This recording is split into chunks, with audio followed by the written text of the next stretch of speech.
ഇവിടുന്ന് പറയുന്നത് അല്ലത്തി തസ്റുഹു. അല്ലാഹുവിന്റെ റസൂൽ പറയുകയാണ്, നല്ല ഭാര്യയുടെ വിശേഷണമാണ് അല്ലാഹുവിന്റെ റസൂൽ സ്വല്ലല്ലാഹു അലൈഹി വസല്ലമ തങ്ങൾ പറയുന്നത്. അല്ലത്തി തസ്റുഹു ഇദാ നദറ ഇലൈഹാ, അവളിലേക്ക് നോക്കുമ്പോൾ സന്തോഷം ലഭിക്കുന്ന പെണ്ണാണ്, സമാധാനം ഉണ്ടാകുന്ന പെണ്ണാണ്. അങ്ങനെ സമാധാനം ഉണ്ടാകുന്ന പെണ്ണുണ്ടോ, അവളാണ് യഥാർത്ഥത്തിൽ നല്ല ഭാര്യ. മുഹമ്മദുർ റസൂലുള്ളാഹി സ്വല്ലല്ലാഹു അലൈഹി വസല്ലം തങ്ങൾ പറയുന്നു. അപ്പോൾ നല്ല ഭാര്യ, അതിൻ്റെ ആദ്യത്തെ വിശേഷണം ഭർത്താവ് നോക്കുമ്പോൾ, ഹസ്ബൻഡ് നോക്കുമ്പോൾ സമാധാനം ലഭിക്കുന്നവളാണ് എന്നാണ്. സമാധാനത്തിന് വേണ്ടി ഇപ്പം എന്താ ചെയ്യേണ്ടത്? മേക്കപ്പ് ചെയ്യേണ്ടി വരും. ഇപ്പൊ നമ്മളൊന്ന് കണ്ടാൽ ചിലപ്പോൾ ഇവർക്ക് പറ്റിലുണ്ടാവില്ല. അപ്പോ എന്തൊക്കെയോ വാരി തേക്കേണ്ടി വരുമോ?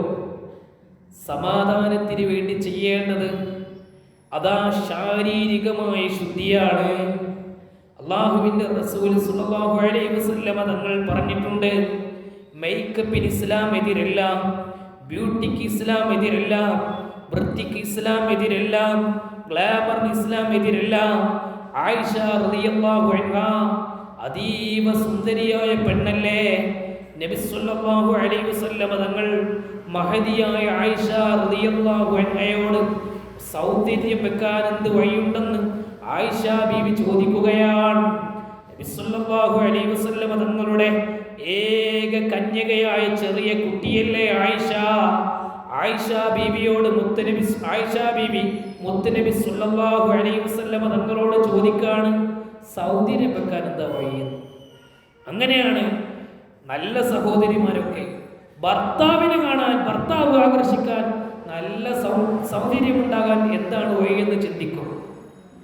അത് യഥാർത്ഥത്തിൽ നല്ല ഉമ്മമാരുടെ പ്രത്യേകതയാണ്. എന്നാൽ ഈ നാട്ടിലല്ല, വേറെ ചില നാടുകളിലൊക്കെ ചില ഉമ്മമാരുണ്ട്. എന്താ അവരുടെ പ്രത്യേകത? അവർ നല്ല മേക്കപ്പ് ഇടും. എവിടെ പോകുമ്പോൾ? ഷോപ്പിങ്ങിന് പോകുമ്പോൾ നല്ല മേക്കപ്പ് ഇടും. എന്നിട്ട് കണ്ടവരോടൊക്കെ തൻ്റെ ആ ശരീരത്തിൻ്റെ ഭാഗങ്ങൾ കാണിച്ചു കൊടുക്കും. അങ്ങനെയുള്ള ദുഷിച്ച സ്ത്രീയുണ്ട്. അവരെ കുറിച്ചല്ല നമ്മുടെ ചർച്ച, നല്ല സ്ത്രീയെ കുറിച്ച്. എല്ലാ ആയിഷ ബീവി സൗന്ദര്യവതിയില്ലേ? ആണ്. പിന്നെയും സൗന്ദര്യം ഉണ്ടാവാൻ ഒരു ബുദ്ധി. അതങ്ങനെയാണ്. കുറച്ചൊക്കെ സൗന്ദര്യം ഉള്ളവർക്കല്ലേ ആ സൗന്ദര്യം കുറച്ചും കൂടെ കൂടണമെന്ന് ആഗ്രഹിക്കല്. തീരെ ഇല്ലാത്തവർ അതെങ്ങനെ ഉണ്ടാക്കാനെന്നുള്ള ആശങ്കയിലല്ലേ ആയിഷ ബീവിക്ക് പിന്നെയും സൗന്ദര്യം ഉണ്ടാകാൻ ഒരു ബുദ്ധി. എന്തേ ആയിഷ ബീവിക്ക് ബുദ്ധി? ഇന്ന് വരെ ഹറാമ് നോക്കിയിട്ടില്ല, ഹറാമ് ചിന്തിച്ചിട്ടില്ല, ഹറാമിലേക്ക് പോയിട്ടില്ല. മഹദിയായ ആയിഷ റളിയല്ലാഹു അൻഹയെ കുറിച്ച് ഒരു പ്രയോഗമുണ്ട്, ആയിഷത്തു തുഹ്റ, ഖദീജത്തുൽ കുബ്റ, അങ്ങനെയൊക്കെ പ്രയോഗമുണ്ട്. തുഹ്റ ശുദ്ധിയുള്ള, സംശുദ്ധയായ ആയിഷ ബീവി എന്ന അതിൻ്റെ അർത്ഥം. എന്താ ആയിഷ ബീവിയെ കുറിച്ച് മാത്രം തുഹ്റ എന്ന് പ്രയോഗിക്കാൻ കാരണം? വിശദമായി പറയാൻ ഒരുപാട് ആളുകളൊക്കെ ഉണ്ടെങ്കിലേ നമുക്ക് പറയാൻ കഴിയും. ഇൻഷാ അല്ലാഹ് ക്ലാസ്സുകളിൽ ഉണ്ടാവുമെന്ന് പ്രതീക്ഷിക്കാം. ഏതായാലും ആയിഷ ബീവിയെ കുറിച്ച് നിങ്ങൾ അറിയേണ്ട ഒരു സംഭവമുണ്ട്.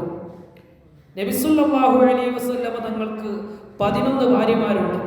അതിലേറ്റവും പ്രായം കുറഞ്ഞ വനിതയാണ് ആയിഷ ബീവി റളിയല്ലാഹു അൻഹ. ആയിഷ ബീവി റളിയല്ലാഹു അൻഹക്ക് 2 യുദ്ധത്തിൽ നബി തങ്ങളോടൊപ്പം പങ്കെടുക്കാൻ അവസരം കിട്ടിയിട്ടുണ്ട്. ഇതെന്താ മൗലവി പറയണത്? യുദ്ധത്തിൽ പോവേ? പെണ്ണുങ്ങൾ യുദ്ധത്തിന് പോകരുതെന്നൊക്കെ ഇതുവരെ പറഞ്ഞു. ഇപ്പം എന്താ യുദ്ധത്തിന് പോണത്? യുദ്ധത്തിൽ പങ്കെടുക്കുക എന്നത് കൊണ്ടുള്ള ഒരു ഉദ്ദേശം നിങ്ങൾ കേൾക്കണ്ടല്ലോ അല്ലേ? ഞാൻ കരുതി കേൾക്കുന്നില്ല, ഞാൻ വെറുതെ പറയണമെന്ന് കരുതി. യുദ്ധത്തിൽ പോകുക എന്ന് പറഞ്ഞതിന് ഉദ്ദേശം നബി തങ്ങളുടെ കൂടെ പോവുക എന്നാണ്. ബനൂ മുസ്തലഖ് യുദ്ധത്തിൽ ആയിഷ റളിയല്ലാഹു അൻഹ പോയിട്ടുണ്ട്. നബി സല്ലല്ലാഹു അലൈഹി വസല്ലം തങ്ങളുടെ കൂടെ യുദ്ധത്തിന് പോകാൻ നറുക്കെടുത്ത് അങ്ങനെ അവസരം കിട്ടി. ബനൂ മുസ്തലഖ് യുദ്ധത്തിൽ ആയിഷ റളിയല്ലാഹു അൻഹ പോയിട്ടോ. യുദ്ധം കഴിഞ്ഞ് തിരിച്ചു വരുമ്പോൾ അവർക്ക് ബാത്റൂമിൽ പോകാനും വിശ്രമിക്കാനൊക്കെ ഒരു സ്ഥലമെത്തിയപ്പോൾ അനൗൺസ് ചെയ്തു, ആവശ്യമുള്ളവർക്ക് അതിനൊക്കെ പോകാൻ. പണ്ടത്തെ കാലത്ത് അങ്ങനെയുള്ള സംവിധാനങ്ങളൊന്നും ഇല്ലല്ലോ. നമ്മുടെ തൊട്ടടുത്ത സംസ്ഥാനങ്ങളിൽ പോയാൽ ഇന്നും അങ്ങനെയുള്ള സംവിധാനങ്ങൾ പല സ്ഥലത്തും ഇല്ല. എന്നാൽ പിന്നെ 1400 കൊല്ലം മുമ്പ് ബാത്റൂം, പ്രത്യേകമായുള്ള ബിൽഡിംഗ്, ടോയ്ലറ്റുകൾ, ബാത്റൂമുകളൊന്നും ഇല്ലല്ലോ. അപ്പൊ പിന്നെ എന്താകും? ഒരാൾ അപ്പുറത്ത് കാവലിക്കും, ഒരാൾ ഇപ്പുറത്ത് കാര്യങ്ങളൊക്കെ നിർവഹിക്കും. അതങ്ങനെയാണ് പഴയകാലത്തെ ശൈലി. അപ്പൊ ബാത്റൂമിൽ പോകാനും മറ്റു ആവശ്യങ്ങൾക്കൊക്കെയായി അവിടെ ഒട്ടകങ്ങൾ നിർത്തി, സംഘം നിർത്തി. ആയിഷ റളിയല്ലാഹു അൻഹ അവിടെ എന്ത് ചെയ്തു? ആവശ്യങ്ങൾക്ക് വേണ്ടി പോയി തിരിച്ചു വരുമ്പോ അവിടെ ഒട്ടകവുമില്ല, ആൾക്കാരുമില്ല. എങ്ങനെ ഉണ്ടാവും? നാട് പരിചയമില്ലാത്തൊരു സ്ഥലത്ത് പോയിട്ട് നമ്മൾ ഒറ്റപ്പെട്ടാൽ എന്ത് പേടിക്കാനാ? കയ്യിൽ മൊബൈൽ ഫോണില്ലേ? പേപ്പർ പോലും കണ്ടുപിടിക്കാത്ത കാലഘട്ടത്തിൽ എന്ത് ചെയ്യും?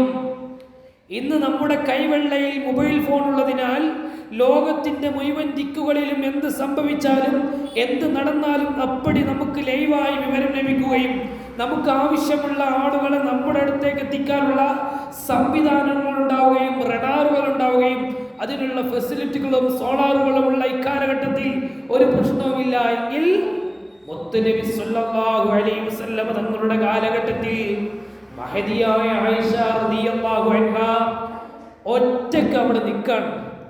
ആകെ വിഷമിച്ചു. മഹദി അവർകൾ പേടിച്ച് നിൽക്കാണ്. ആയിഷ റളിയല്ലാഹു അൻഹ നിൽക്കുമ്പോൾ വളരെ വിഷമമുണ്ട്. തൻ്റെ ഒരു മൂടുപടം, അതെ, മുഖം മറക്കാനുള്ളതും മറ്റുമൊക്കെയായിട്ടുള്ള ഡ്രസ്സുണ്ട്, അത് മഹദി അവർകൾ നന്നായി അങ്ങ് ശരിയാക്കി കൊടുത്തു. എന്നിട്ട് എന്ത് ചെയ്തു? അവിടെ ഇങ്ങനെ ഒരു തൂങ്ങി ഉറങ്ങുകയാണ് ഇരുന്നിട്ട്. അപ്പോഴാണ് ചുരുക്കി പറയാം, സഫ്വാൻ ഇബ്നു മുഅത്തിൽ സലമി റളിയല്ലാഹു അൻഹു എന്ന സഫ്വാൻ റളിയല്ലാഹു അൻഹു വരുന്നത്. സഫ്വാൻ റളിയല്ലാഹു അൻഹു വന്നിട്ട് ആയിഷ റളിയല്ലാഹു അൻഹുവിനെ ഒട്ടകത്തിൽ കയറ്റി. ആരാണ് സഫ്വാൻ റളിയല്ലാഹു അൻഹു? യുദ്ധത്തിൽ നിന്ന് യുദ്ധം കഴിഞ്ഞ് തിരിച്ചു പോകുമ്പോൾ പലതും നഷ്ടപ്പെടും. യുദ്ധത്തിന്റെ സാമഗ്രികളിൽ നിന്ന് പലതും നഷ്ടപ്പെടും. അതൊക്കെ എടുക്കാനുള്ള ഏൽപ്പിച്ച ഒരാളാണ് സഫ്വാൻ ഇബ്നു മുഅത്തിൽ സലമി റളിയല്ലാഹു അൻഹു. സഫ്വാൻ റളിയല്ലാഹു അൻഹുവിനാണ് ഒട്ടകയുമായി യുദ്ധം നടന്ന ബനു മുസ്തലിലേക്ക് പോകുന്നത്. അങ്ങനെ പോകുന്ന വഴിയിൽ ഒന്നും കാണാനില്ല. അവസാനം ഒരു സ്ഥലത്തെത്തിയപ്പോൾ ഒരു പെണ്ണ് ഇങ്ങനെ ഇരിക്കുന്നത് കാണുന്നു. നോക്കുമ്പോൾ അത് ആരാണ്? ഉമ്മുൽ മുഅ്മിനീൻ, ഉമ്മഹാത്തുൽ മുഅ്മിനീൻപ്പെട്ട ആയിഷ തുഹ്റ. ഇന്നാ ലില്ലാഹി വ ഇന്നാ ഇലൈഹി റാജിഊൻ. ഒരു വിഷമകരമായ സംഭവം ഉണ്ടെങ്കിൽ ചൊല്ലേണ്ട ദിക്റാണല്ലോ ഇന്നാ ലില്ലാഹി എന്നുള്ളത്. മരിച്ചാൽ മാത്രമല്ല, ബഹുമാനപ്പെട്ട സഫ്വാൻ റളിയല്ലാഹു അൻഹു പെട്ടെന്ന് ഇത് നബി തങ്ങളുടെ ഭാര്യയാണല്ലോ ഇരിക്കുന്നത് എന്ന് കരുതി ഇന്നാ ലില്ലാഹി ചൊല്ലി. ഇന്നാ ലില്ലാഹി ചൊല്ലി എന്നതിലുപരി ആയിഷ റളിയല്ലാഹു അൻഹയായി സഫ്വാൻ റളിയല്ലാഹു അൻഹു ഒന്നും സംസാരിച്ചില്ല. അവിടുത്തെ ഒട്ടകത്തിനെ മുട്ടുകുത്തിച്ചു. ആ ഒട്ടകത്തിൽ സഫ്വാൻ റളിയല്ലാഹു അൻഹുവിന്റെ ഒട്ടകത്തിൽ ആയിഷ റളിയല്ലാഹു അൻഹ കയറി. പക്ഷേ സാധാരണ ഒരാൾ ഒട്ടകത്തിൽ കയറുമ്പോൾ ഈ ഒട്ടകത്തിനെ കൊണ്ടുപോകുന്ന കടിഞ്ഞാണിടുന്ന ആൾ അതിൽ തന്നെ കയറി യാത്ര ചെയ്യലാണ് പതിവ്. യാത്രക്കാർ വേറെ ഉണ്ടാവും. നമുക്കൊക്കെ അറിയാം, നമ്മുടെ നാടുകളിൽ പലപ്പോഴും ഒട്ടകങ്ങൾ വന്നിട്ടുണ്ട് പല പ്രദർശനത്തിനും വേണ്ടിയായി. വിദേശങ്ങളിൽ ധാരാളമുണ്ട്. അതാ ഒട്ടകത്തിൽ, അതേ ഒട്ടകത്തിൽ തന്നെയാണ് അവർക്ക് സഞ്ചരിക്കാനുള്ളതും കടിഞ്ഞാണും പിടിക്കുന്ന ആളും പോകാറുള്ളത്. പക്ഷേ സഫ്വാൻ റളിയല്ലാഹു അൻഹു എന്ത് ചെയ്തു? ആ ഒട്ടകത്തുനിന്ന് താഴെ ഇറങ്ങി കയർ പിടിച്ച് വലിച്ച് കൊണ്ടുപോവുകയാണ് ഒട്ടകത്തിനെ. എന്തിനാ? അത് ഉമ്മഹാത്തുൽ മുഅ്മിനീൻപ്പെട്ട ആളാണ്, ചില്ലറക്കാരിയല്ല. ബഹുമാനം വേണം, ആദരവ് വേണം.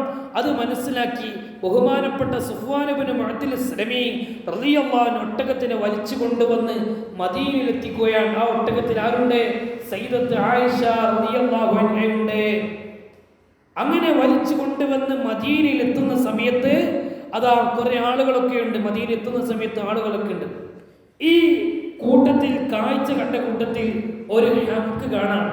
ചില ഹംക്ക് കണ്ടാൽ എങ്ങനെയാണ് ഉണ്ടാവുക?